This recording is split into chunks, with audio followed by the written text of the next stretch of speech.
பாடநெறியின் 3ஆம் அத்தியாயத்திற்கு வரவேற்கிறோம். இந்த அத்தியாயம் மிகவும் சுருக்கமானதாக இருந்தாலும் உங்கள் வணிகத்தில் வாட்ஸ்அப் ABII செயல்படுத்தும் போது நான் ஒவ்வொருவருக்கும் வழங்கும் மிக முக்கியமான எச்சரிக்கையை பற்றியது. முன்பு உங்களுடன் தொடர்பு கொள்ளாத ஒருவருக்கு நீங்கள் முதன்முறையாக வாட்ஸ்அப் செய்தி அனுப்பும்போது அவர்களின் தொலைபேசியில் அந்த செய்தியின் மேல் அல்லது முன்னால் ஒரு எச்சரிக்கை தோன்றுமா? அதில் இந்த எண் உங்கள் தொடர்புகளில் இல்லை அல்லது இது ஒரு வணிக எண் என்று தெரிவித்து நீங்கள் என்ன செய்ய விரும்புகிறீர்கள் என்று கேட்கும் அவர்களுக்கு பிளாக் தடை செய், ரிப்போர்ட் புகாரளி அல்லது சில சாதனங்களில் கண்டினியூ தொடர்க போன்ற விருப்பங்கள் வழங்கப்படும். சாதனத்தை பொறுத்து இந்த விருப்பங்கள் மாறுபடலாம். ஆனால் முக்கியமான விஷயம் என்னவென்றால் அவர்கள் எதிர்பார்க்காத நேரத்தில் திடீரென ஒரு வாட்ஸ்அப் செய்தி வந்தால் அதனுடன் ஒரு தெளிவான எச்சரிக்கை காண்பிக்கப்படும். எனவே நீங்கள் எங்கிருந்தோ வாங்கிய குளிர் கோல்டு தொடர்பு பட்டியலுக்கு வாட்ஸ்அப் செய்திகளை அனுப்பினால் அதில் போதுமான அளவு மக்கள் உங்கள் எண்ணை பிளாக் அல்லது ரிப்போர்ட் செய்துவிட்டால் மெட்டா உங்கள் கணக்கை இடைநிறுத்தி வாட்ஸ்அப் தளத்தை பயன்படுத்த அனுமதிக்காது. மின்னஞ்சல் இமெயில் மார்க்கெட்டிங்கில் போல எதிர்பார்க்காதவர்களுக்கு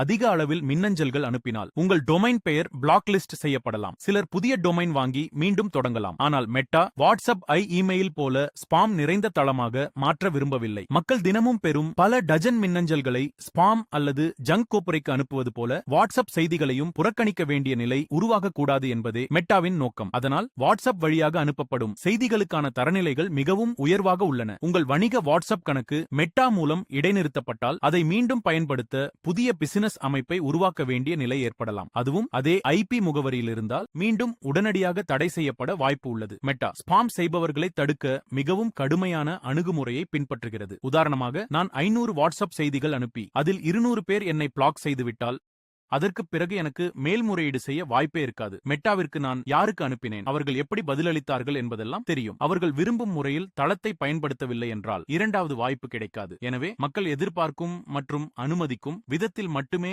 வாட்ஸ்அப் பயன்படுத்துவது மிகவும் முக்கியம். இந்த எச்சரிக்கையுடன் நான் எப்போதும் கூறும் 3 விதிகள் உள்ளன. விதி 1, ஒருவர் ஏதாவது ஒரு செயலை செய்யும் போது அவர்களுக்கு வாட்ஸ்அப் மூலம் ஒரு செய்தி வரப்போகிறது என்பதை முன்கூட்டியே தெளிவாக தெரிவிக்க வேண்டும். உதாரணமாக யாராவது உங்கள் இணையதளத்தில் உள்ள ஒரு படிவத்தை ஃபார்ம் நிரப்புகிறார்கள் அல்லது பேட் ஆர்ட்ஸ் மூலம் வரும் ஒரு படிவத்தை நிரப்புகிறார்கள் என வச்சுக்குவோம். அவர்கள் அந்த படிவத்தை நிரப்பும் இடத்திலேயே இந்த படிவத்தை நிரப்பியவுடன் நாங்கள் உங்களுக்கு வாட்ஸ்அப் மூலம் தொடர்பு கொள்வோம் என்று தெளிவாக கொள்ளுங்கள். அப்படி சொன்ன பிறகு அவர்கள் ஃபார்மை நிரப்பி 10 வினாடிகளுக்குள் வாட்ஸ்அப் செய்தி பெற்றால் அது இயல்பாகவும் எதிர்பார்த்ததாகவும் தோன்றும். மேலும் ஒருவர் அந்த வாட்ஸ்அப் செய்தியுடன் தொடர்பு கொண்டவுடன் ரிப்ளை அல்லது பட்டன் கிளிக் செய்தவுடன் ஆரம்பத்தில் வந்த எச்சரிக்கை மெதுவாக மேலே தள்ளப்படும் அல்லது முற்றிலும் மறைந்துவிடும். இதனால் அவர்கள் உங்களை பிளாக் அல்லது ரிப்போர்ட் செய்வதற்கான வாய்ப்பு குறையும். இப்போது இரண்டாவது ஆலோசனைக்கு வருகிறேன். ஆலோசனை 2 டாஷ். உங்கள் செய்திகளை மிகவும் ஈர்க்கக்கூடியதாக எங்கேஜிங் உருவாக்குங்கள். இந்த பாடநெறியின் அடுத்த அத்தியாயங்களில் குவிக் ரிப்ளைஸ் எவ்வாறு பயன்படுத்துவது மற்றும் மக்களை உங்கள் வாட்ஸ்அப் செய்திகளுடன் எவ்வாறு தொடர்பு கொள்ளச் செய்வது என்பதை பற்றி விளக்குவேன். மக்கள் எளிதாக பதிலளிக்கக்கூடிய வகையில் செய்திகளை உருவாக்குங்கள். அவர்கள் ஒரு பட்டனை அழுத்தவோ அல்லது குறிப்பிட்ட ஒரு வார்த்தையை ரிப்ளை செய்யவோ ஊக்குவியுங்கள். அவர்களுக்கு உங்கள் செய்தியுடன் தொடர்பு கொள்ள ஒரு காரணத்தை கொடுங்கள். இது மிகவும் முக்கியமானது. ஆலோசனை 3 மக்கள் விரும்பினால் தாங்களாகவே வெளியேற ஆப்ட் அவுட் ஒரு வாய்ப்பை வழங்குங்கள். இதன் முக்கியத்துவத்தை நான் சில நேரங்களில் போதுமான அளவு வலியுறுத்துவதில்லை. உங்கள் செய்தியில் ஆர்வம் இல்லை, நாட் இன்ட்ரெஸ்டட், ஸ்டாப். மேலும் செய்திகள் வேண்டாம் போன்ற ஒரு பட்டன் அல்லது விருப்பத்தை தெளிவாக கொடுங்கள். அதை அழுத்தும் பயனர்களை நாம் சிஸ்டமில் டேக் செய்யலாம், அன்சப்ஸ்கிரைப் செய்யலாம் அல்லது தேவையான ஆட்டோமேஷன் நடவடிக்கைகளை மேற்கொள்ளலாம். ஆனால் மெட்டாவின் பார்வையில் மிக முக்கியமான விஷயம் என்னவென்றால் செய்தி அனுப்பப்பட்டது, அது படிக்கப்பட்டது, அதற்கு பதில் அளிக்கப்பட்டது என்பது பதிவாகிறது. பயனர் ஸ்டாப் என்று பதிலளித்தாலும் மெட்டா அதனை ஒரு நேர்மறையான பாசிட்டிவ் தொடர்பாகவே கருதுகிறது. இப்போது வாட்ஸ்அப் மெட்டா மூலம் முதன்முறையாக அமைக்கும் போது உங்கள் கணக்கிற்கு ரேட் லிமிட் விதிக்கப்படும். அதாவது உங்கள் வணிகம் மெட்டாவில் வெரிஃபை செய்யப்படாத நிலையில் 24 மணி நேரத்தில் நீங்கள் அனுப்பக்கூடிய வாட்ஸ்அப் உரையாடல்களின் எண்ணிக்கையை மெட்டா கட்டுப்படுத்தும். இங்கு குறிப்பிட வேண்டியது இது ப்ளூடிக் வெரிஃபிகேஷன் அல்ல. இதற்காக பணம் செலுத்த வேண்டியதில்லை. மெட்டா பேக்கெண்டில் உங்கள் பிசினஸை வெரிஃபை செய்வதுதான். இந்த பாடநெறியில் அதை எவ்வாறு செய்வது என்பதை படிப்படியாக காண்பிப்போம். பொதுவாக புதிய வணிகங்கள் ஆரம்பத்தில் வெரிஃபை செய்யப்பட்டிருக்காது. உண்மையில் வாட்ஸ்அப் API அமைக்கும் வரை வெரிஃபிகேஷனுக்கு விண்ணப்பிக்கக்கூடிய தகுதியும் இருக்காது. வாட்ஸ்அப் API அமைக்கப்பட்ட பிறகுதான் பிசினஸ் வெரிஃபிகேஷன் செய்யும் வசதி கிடைக்கும். பிசினஸ் வெரிஃபிகேஷன் இல்லாவிட்டால் 24 மணி நேரத்தில் அதிகபட்சம் 250 தனித்துவமான யுனிக் உரையாடல்கள் மட்டுமே அனுமதிக்கப்படும். இது 250 மெசேஜஸ் அல்ல, இது 250 வெவ்வேறு நபர்களுடன் நடைபெறும் தனித்துவமான கான்வர்சேஷன்ஸ் ஆகும். பிசினஸ் வெரிஃபிகேஷன் செய்யப்பட்டிருந்தால் தானாகவே 1000 யுனிக் கான்வர்சேஷன்ஸ் தினசரி அனுமதிக்கப்படும். உங்கள் வாட்ஸ்அப் கணக்கில் அதிகமான தொடர்புகள், இன்டராக்ஷன்ஸ் மற்றும் ஈடுபாடுகள் என்கேஜ்மெண்ட்ஸ் கிடைக்கத் தொடங்கியவுடன் மெட்டா உங்களை அடுத்தடுத்த டியர்களுக்கு உயர்த்தும். அந்த டியர்கள் 250 கான்வர்சேஷன்ஸ், 1000 கான்வர்சேஷன்ஸ், 10,000 கான்வர்சேஷன்ஸ், லா கான்வர்சேஷன்ஸ், அன்லிமிட்டெட் கான்வர்சேஷன்ஸ் என அதிகரித்து செல்லும். அதனால் உங்கள் வாட்ஸ்அப் மார்க்கெட்டிங் வெற்றிகரமாக இருக்க வேண்டுமெனில் மக்கள் வாட்ஸ்அப் செய்தி பெறப்போகிறார்கள் என்பதை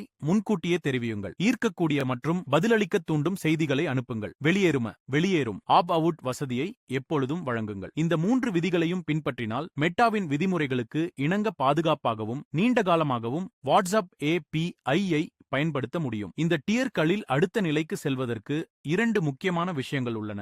உங்கள் வாட்ஸ்அப் கணக்கின் தரம், அக்கவுண்ட் ஹெல்த் நல்ல நிலையில் இருக்க வேண்டும். அதை பற்றி இன்னும் சில நிமிடங்களில் விரிவாக பார்க்க போகிறோம்.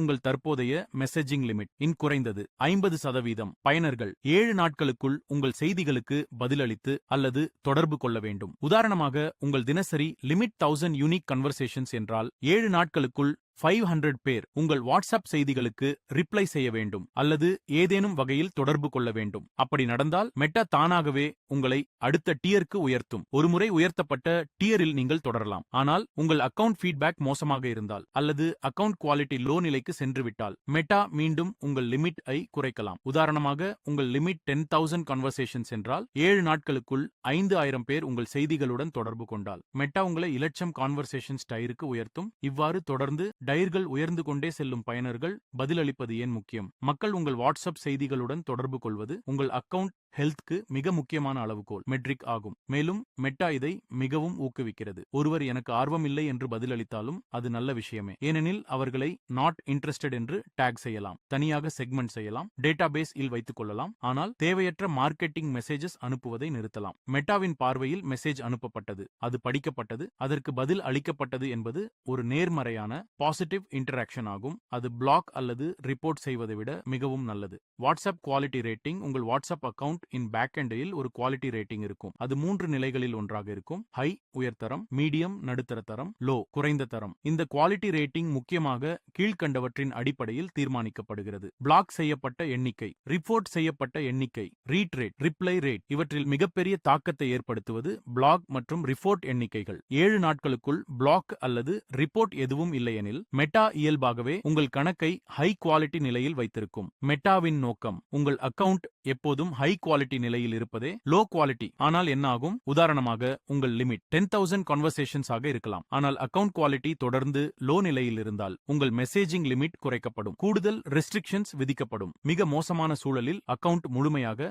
பேன் செய்யப்படலாம். மெட்டா இந்த விஷயத்தில் மிகவும் கடுமையாக செயல்படுகிறது. ஒருமுறை அக்கவுண்ட் பேன் செய்யப்பட்டால் அதை மீண்டும் பெறுவது மிகவும் கடினம். வாட்ஸ்அப் டாஷ்போர்டில் நீங்கள் என்ன பார்க்க முடியும்? வாட்ஸ்அப் பேக்கெண்டில் நீங்கள் கீழ்கண்ட விவரங்களை காணலாம். உங்கள் business phone number, business verification status, தற்போதைய messaging limit, connection status, quality rating. உதாரணமாக verified business 10,000 customers / 24 hours, limit status, connected quality green high soft growth. டெக்னாலஜியில் கிரீன் சமம் ஹை குவாலிட்டி, எல்லோ சமம் மீடியம் குவாலிட்டி, ரெட் சமம் low quality என்று தெளிவாக காட்டப்படும். Manage செக்ஷனில் கிடைக்கும் தகவல்கள். மேனேஜ் பகுதியில நீங்கள் பார்க்கக்கூடியவை தற்போதைய மெசேஜிங் லிமிட், குவாலிட்டி ரேட்டிங், அடுத்த டயருக்கு செல்ல தேவையான என்கேஜ்மெண்ட் அளவு. உதாரணமாக நீங்கள் 10,000 லிமிட்டில் இருந்தால் அடுத்த டியர் லாக் பெற 7 நாட்களுக்குள் 5,000 யூனிக் கான்வர்சேஷன்ஸ் இனிஷியேட் செய்ய வேண்டும். அதாவது 5,000 பேர் உங்கள் செய்திகளுடன் தொடர்பு கொள்ள வேண்டும். முடிவுரை இந்த பகுதி மிகவும் முக்கியமானது. ஏனெனில் இது உங்கள் அக்கவுண்ட் எவ்வாறு செயல்படுகிறது என்பதை காட்டும். உங்கள் குவாலிட்டி ரேட்டிங் ஐ